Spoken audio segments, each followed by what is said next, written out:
The car drove off. I remember me pulling up to the shelter or to the facility, the group home at nighttime. It was dark out, and they had asked me a whole bunch of questions what my favorite food was. I remember me saying I like my mom's homemade ham sandwiches, like ham off the bone, not the ham like you get in a package, like deli ham, like the ham you get for Thanksgiving or for Christmas. I'm like, I love my mom's ham sandwiches. I'm back. I haven't forgot about y'all. I'm back with another reaction video today. But if this is your first time clicking on this channel, my name is Shaneria. This is Talking Crime, and we do reaction videos over here.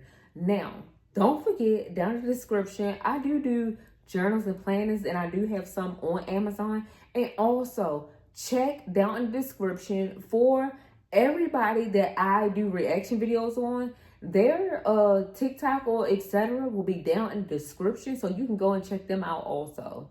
I don't gatekeep.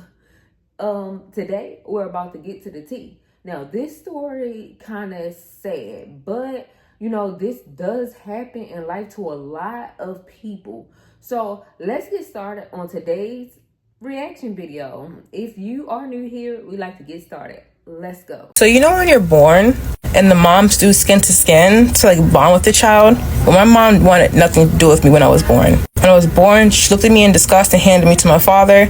Now, my mom didn't like me because I looked like my father, and my mom and my father had problems in their divorce. I don't think my dad did anything wrong. My mom was the problem, honestly. She cheated on my father when I was three years old with my sister's dad. And my mother was always hated me for some reason because I resembled my father. She said I looked like my dad, so she hated me for it. And that was the reason why she hated me growing up.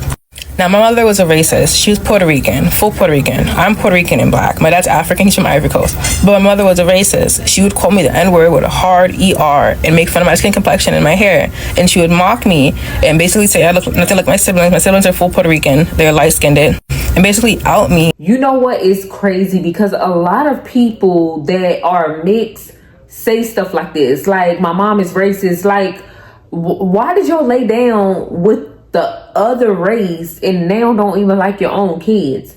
And I have seen mothers that don't like their children because they resemble their father's side or their father, which is weird to me.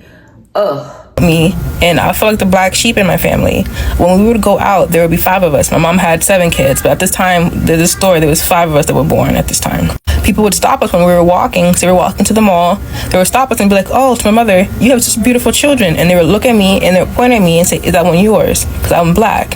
And I always felt like the black sheep growing up because even strangers didn't believe I was my mother's child. And in the household, my mother didn't treat me like her child. She always treated me like a fucking... She treated me like damaged goods, like a dented fucking can. Now, my mother was my first bully, and my mother was very... I see my mother doing the deeds a lot of times. I seen her having a lot of times as a little kid. And this is happening under the ages of 3. And I'm watching my mom have and I'm acting out. I'm doing the same things that she's doing. I remember when I was about 2 years old, there was a boy that would come over to my house and we would play. And I remember one time we had got the blanket, we had put it over top of the dollhouse, and we pulled our pants down and we sat there looking at each other's genitals. We didn't do anything. We just looked at each other's genital and we thought we were having we thought we were doing it. But I was just mimicking what I saw my mother do because I was exposed to it. I was about 2-3 years old at this time, and I remember this because I got beat very badly for it.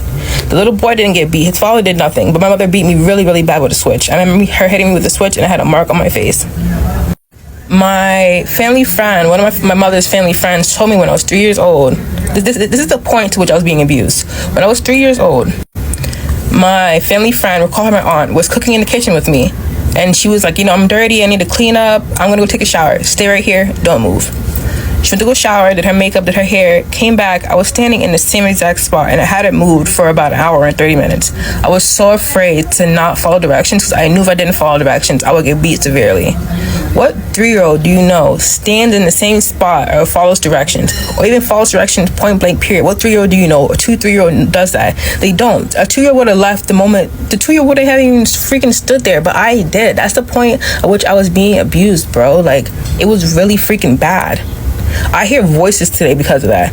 The doctor said I dissociate. I have dissociation, depersonalization, derealization, bipolar disorder, PTSD, and it all stems from me being abused as a child. I even hear voices, bro. I hear hallucinations. I have auditory hallucinations. That comes because basically Or say my mind is like a circuit. Like, you know, the electric circuits where you turn the lights on, and imagine somebody throwing water on the circuit. Now some parts of the circuit are gonna turn off, and some parts are gonna be on. That's like my brain. Some parts of my brain are off, some parts are on. Or for another example, imagine a flower trying to grow, but a rock is on top of the root. So the flower is gonna grow around it, and it's gonna have a hole in the middle. That's my brain, because I was abused as a child. I was abused very, very, very bad. I hear voices now. My mother broke my arm when I was 3 years old. She picked me up, threw me into a toilet because I peed on myself during potty training time, and I peed on myself. She got upset and threw me into a toilet. Growing up, she told me growing up that I had broke my arm basically on one of those pregnancy yoga balls, and that I was on the yoga ball and I had bent forward and I had cracked my arm. My grandma told me that was not the truth and that was not the case, that my mother broke my arm when she got upset for me peeing on myself at 3 years old. These are just like regular things that happen in my life, and I still have, you know what's so crazy? I still have mad love for my. Wait, that's not regular at all. You breaking your arm because your mother threw you in on a toilet, like at a toilet, like these are not normal things. I have mad love for my mother. Like, I love my mom a lot. My mother passed away. She passed away 7 years ago, but it feels like he passed away yesterday. But I still cry for her, and I still want the relationship with her because I think that's my mother. And my boyfriend's very confused on why I love my mom so much and why I cry over her. You know, I mourn her, I grieve her. He's like, why do you care about the woman so much? Like, she did you so filthy kind of. Why do you care about her? And I don't know the answer to that question. Like, that's something I gotta ask my therapist. Now, a little bit about my mother. My mother was SA'd by her father from the ages of basically infant until 4 years old. And my grandmother used to do BAP. She was a BAP head. And she had sold my mom for BAP. And my mom was in this random guy's house. He was caressing her, and she was under the ages of 5 years old. And my mom remembers this very vaguely. And she told me the story when I was living with her. CPS came in and basically removed my mother from the house, my mother and my aunt and my uncle, and put them in foster care. And CPS basically, and they went from group home to group home to foster home. They never got adopted. My mother ended up maxing out when she was 18 years old, getting a car and her own apartment from the state or from the government. But my mother didn't have it easy, and my mother told me that she hated females, and why she hated me so much also is because she was literally abused by women when she was in CPS or foster care, and that they would like put tampons and pads in her face and rub blood on her face, and like they would just do these terrible things to her, and she hated women. And my mother liked hanging out with men, and she likes men more, and why she wanted little boys her whole entire life because she never had a bad experience with men besides with her father when she was a little kid, but she vaguely remembers that. My mother wanted little boys. She didn't want little girls. But I'm a grown woman. There's nothing you could do. Like, you birthed me. I'm a woman. I can't change my chromosomes.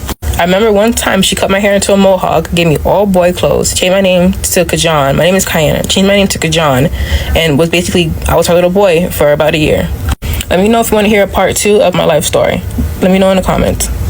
Now, I was 8-9 years old when I was taken from my mother's house and put into a foster home. I remember me saying goodbye to my siblings. I remember me picking my sister up and spinning her around in a circle and giving her a kiss on her forehead. I remember me getting into the car and looking back and crying as the car drove off.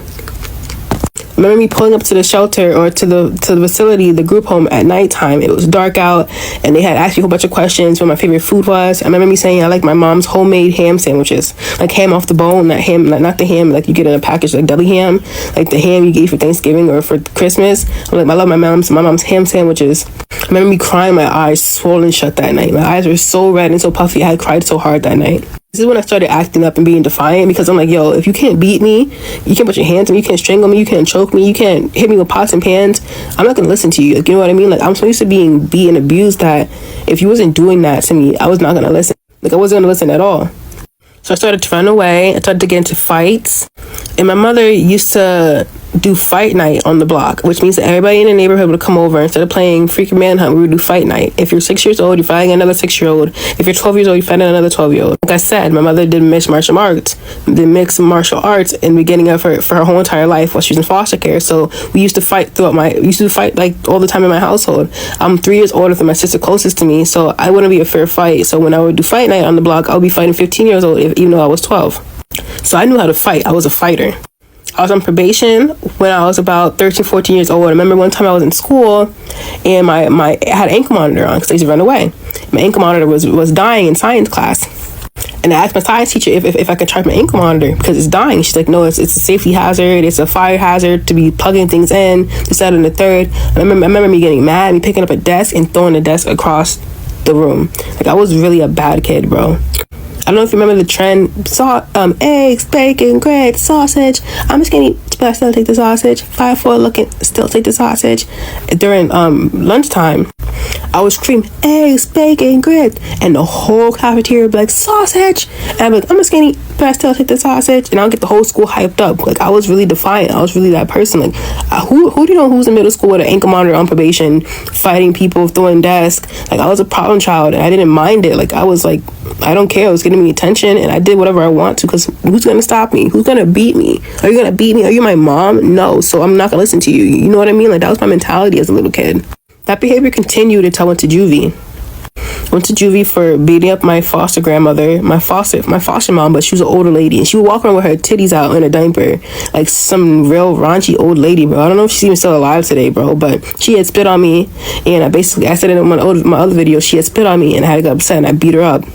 I ended up going to juvie, and I was in and out of juvie for about 5 years.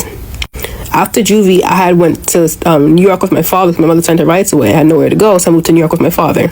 Now, when I lived with my father, it was no different. I was still fighting. I was still running away. I wasn't listening to my father, because my father wasn't really in the picture growing up.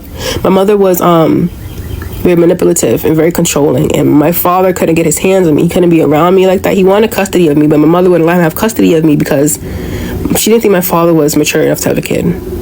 So she kept me. And every time my mother...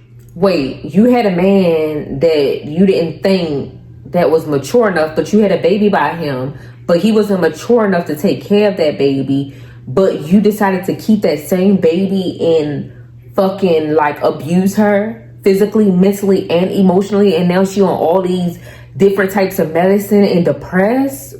Oh, okay. Would give me to my father, he would just return me back to my mother. So when I finally did live with my father, I was a problem child. The cops were always being called to the house. I was always in and out of hospitals. I was always trying to harm myself. I was always, scratching my arms up, always trying to commit. Talking to older men. I'm 13, lying, saying that I'm 21, lying that I'm saying I'm 18 years old, talking to 18-year-old men when I'm 13 years old, lying about my age. Running away from Long Island, going to the Bronx, going to Staten Island, going to Coney Island, going to Brooklyn, middle of the night. Like, what 12-year-old, 13-year-old, 14-year-old do you know is running away from their home to go to Coney Island in the middle of the night to hang out with, like, older men? Like, you know what I mean? I didn't do anything with these men. I wasn't fast. I wasn't doing anything with them, but I was sleeping in their stairways. Like, I was running away to go sleep in stairs and sleep in laundromats. This continued until I went upstate to Buffalo. I went upstate to Randolph, New York, by Jameson. And I was there for about 2 years in that location. In that location, I kind of calmed down. My demeanor calmed down. I kind of matured a bit. People asked me, like, yo, my counselor was like, the Cayenne on paper, like, they give you like a summary about, like, before you go to a placement, they give you like a paper, and then they summarize the kid's behavior, what the kid is like, so they know what they're getting into with the kid. And the Cayenne on paper is not the Cayenne that you are today. Like, I had changed so drastically that they allowed me to leave and go back home. When I originally got out of juvie, I forgot to say this, I tried to commit because I had no medication when I originally got out of juvie. This is one of the reasons why I went up to Buffalo. I had no medication when I got out of juvie from Texas. And my probation officer didn't have my medication, so it was like me getting out of a high security place and just being thrown back into society. It was a lot of anxiety for me. And I tried to commit, and I got put into the hospital, and I got kicked out of the school district. So I had to go upstate to Buffalo. Now, in these placements, I had lots of girlfriends, I had boyfriends, had a lot of lovers, a lot of friends. Some people I'm still in contact with some girls from the placements, but not everybody. Actually, I lied. I don't talk to anybody from the places, to be honest with you. I don't talk to anybody. I follow them, but I don't talk to them. But yeah, after my mother gave me away, my life was just filled with running away and fighting in group homes and foster homes until I kind of matured. And now I live with my boyfriend. We just moved out of his mother's house. We live by ourselves now. And I've been taking pregnancy tests because I'm trying to get pregnant. I've been taking mad pregnancy tests, bro. It says after contraception, you're supposed to wait about 2 weeks to take a pregnancy test. But I'm so excited. I've taken like 6 of them, and it's been like 3 days, bro. I always like mad pregnancy tests. But yeah, we're trying to get pregnant, and I'm so happy right now in my life. Like, this man makes me so happy. Like, I feel like he's a blessing from God. That's why I try to tell kids who are younger, who are going through things, that Yes, sometimes when you're younger, people are controlling you and you're underneath somebody else's control or authority and you can't make decisions for yourself. But one day you're going to get older and you're going to be a grown adult and you can make your own decisions. And no one's going to be able to control you or tell you what to do. And you're going to move on and live by your own and be with a beautiful man or woman. And you're going to have kids and you're going to have babies and you're going to be in control. You're going to be in control. You're going to be in charge. No one's going to boss you around. Like one day, that day is going to come. It might take a while. You might be 11 years old. It might be 12 years old. You might be 17 years old. You might have to be waiting a year. You might have to wait 9 years. Who cares, bro? I went through it and I came out the end. I came out the other end of the tunnel, bro. I had a really rough life, and I came out the other end of the tunnel okay, more than okay. I make these videos. They might sound sad, but I'm really happy, and I'm really grateful for where I am right now, for what I've been through, because it shaped me to the person I am today. My family is fucked up, like fucked up towards each other. They hate each other. Here are some things that my family have done to each other. When my mother passed away, she sat in the hospital for 4 months. No one threw a funeral for her. Now, people had money in the family to throw a funeral for her, but nobody threw a funeral for her because they were being petty and being spiteful. Like, you died. Dancing on your grave, spit on your... Nope, not even dancing on your grave. They didn't even have money for her grave, bro. They didn't even put money down for her grave. For her to get a grave site. Let her sit there, rot in the hospital for 4 months. Unclaimed, unnamed. They had to cremate my mom and put her in an urn with nobody's name on it and then give it to my little sister after 4 or 5 months of her sitting in the hospital decaying. Next, my grandma was a heavy user and she used to do BAP. She was a BAP head. It rhymes. Put a C in front of it. But my grandma got her kids taken away and got her kids put in foster care. So my uncle, my aunt, and my mom got to put them in foster care. Now, my uncle was autistic. Tell me why they lost a little boy in the system. They don't know where he's at. They know his name is Thomas, but they can't find him. Because my grandma was a BAP head, she lost the kids, and the little boy was autistic. Can't find him now because he doesn't know how to speak up and say, "Oh, I'm right here," or they just lost him. He's just lost in the system. Never found. Her family is out, like, it seemed like generation from generation, her family has been toxic as hell. Like, just throwing people out in the world. Like, what in the world? Her mother accumulated trauma on them. Her mother's mother accumulated trauma on her. And so on. Like, what is...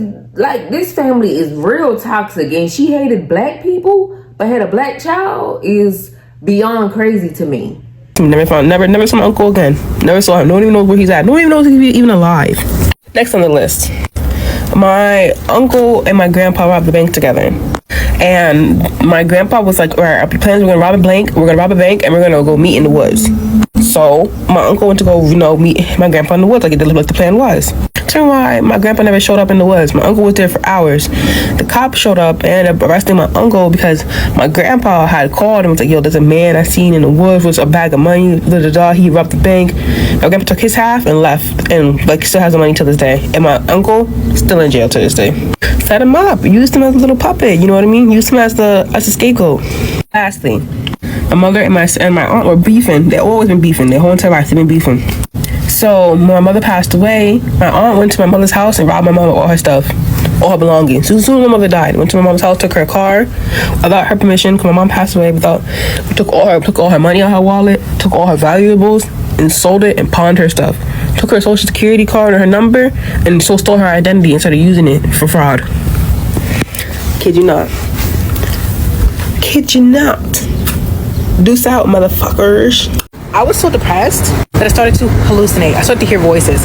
I didn't even know that was fucking possible, bro. I was diagnosed with severe depression. Anytime you try to commit, your depression is automatically severe. So I had severe depression, and I felt severely depressed. I didn't want to get up. I didn't want to eat. I didn't want to clean. I didn't want to even be alive. Like, I don't want to be alive. I don't want to die. That was me every day for like 7 months. Maybe for like 2 years, bro. Like, I was so depressed for so long. And I was against taking medication. I felt like none of the medication that I was taking worked. But when I got admitted to the psych ward, they put me on sertraline or Zoloft. And this medication made me so freaking happy, and it was so unexpected. Like, imagine going from being severely depressed to having fucking dance attacks, like dance spasms, out of fucking nowhere, bro. I would be walking out of nowhere, I'd be like this.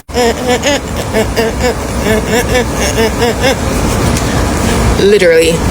Kid you not. And I've tried medication before in the past, and nothing actually seemed to work. So when they told me to take the Zoloft, I'm like, yo, it's not gonna work. Like, I wasn't a big fan of it, but they forced me to take it every day at 8 o'clock in the morning in the psych ward, so I had to take it. So yeah, y'all.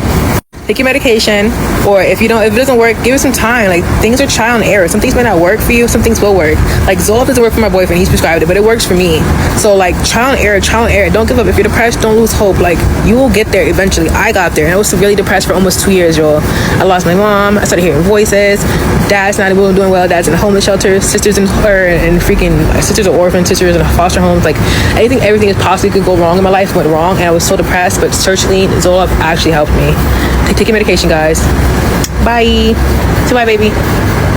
I'm sorry, all the way around. Like, I feel like I'm not trying to be funny, because some people do change once they have a child to love one and stuff.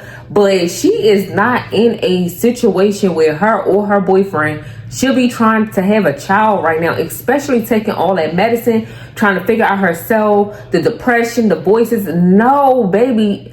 But I don't know. Like, I'm just saying. My mom used to call me her slave, and she meant it. My first nickname was the N-word with a hard ER at the end. Not a soft A, a hard ER. My mom is light-skinned. Freckles, green eyes, light brown hair. And my siblings look exactly like her. So I was the only oddball in my house. She would call me her slave. She would call me dirty, say I look like dirt, call me a monkey. The whole 9 yards. Like, anything that you possibly call a black person, I was called in. I used to think I was too black to be loved by anybody but black men. I thought I was hideous. I thought I was ugly. I thought white men and Hispanic men and Indian men and Chinese men, anything but black, I thought they wouldn't want anything to do with me. And that's crazy, because right now I'm dating a Salvadorian man. And the reason I'm dating him is because my stepmother used to hang out at his job. My stepmother's from Africa. And apparently he had like this big crush on her. And I'm like, oh my God, if he has a crush on her, he's gonna love me.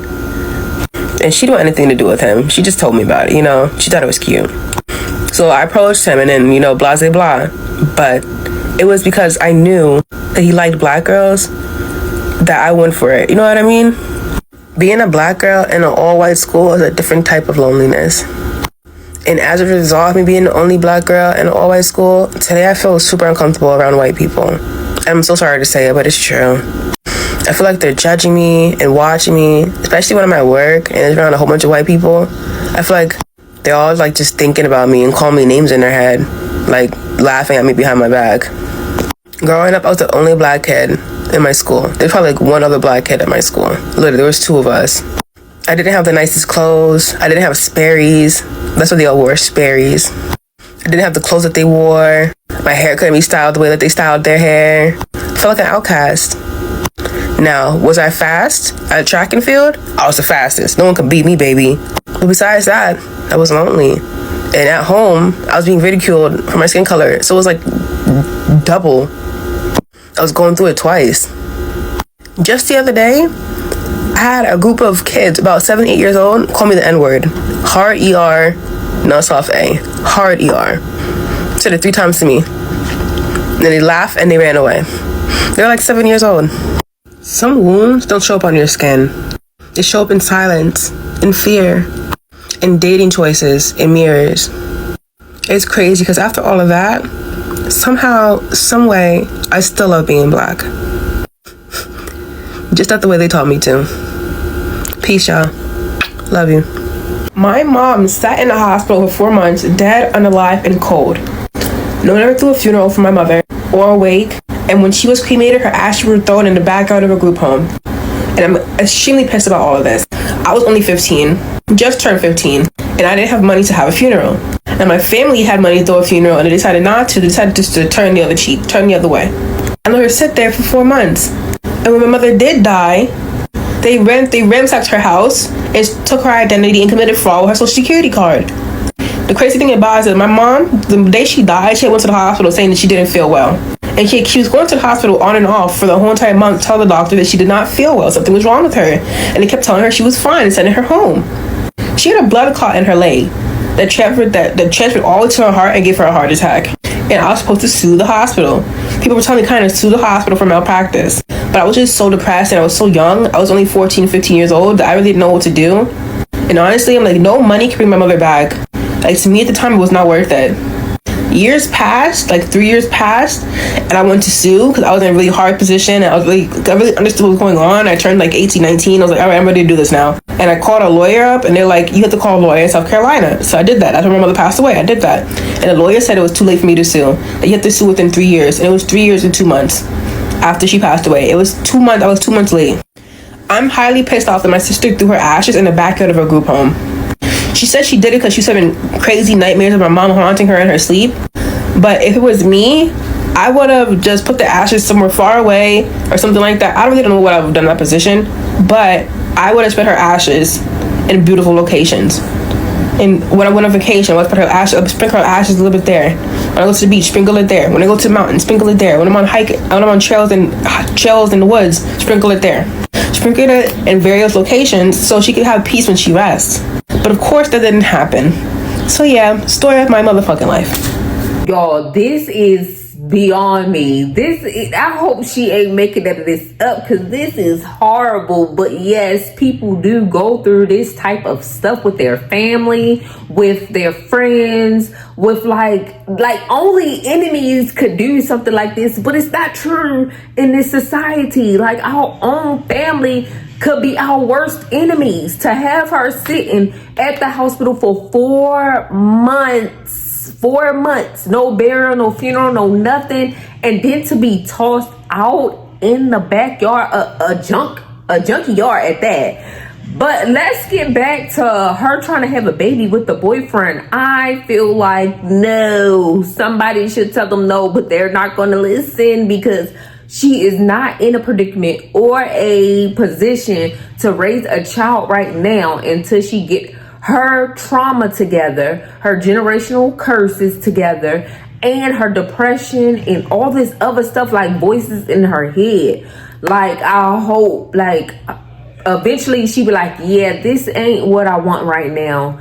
Y'all, it's just so much I can say, but instead of me saying it all, drop down in the comment section what you think about this story. Don't forget to like, comment, definitely subscribe to this channel, because we do reactions over here. If you are returning, you know how we like to do it. Like, comment, share, and you guys, I appreciate you all. I hope you all have a blessed day. Peace.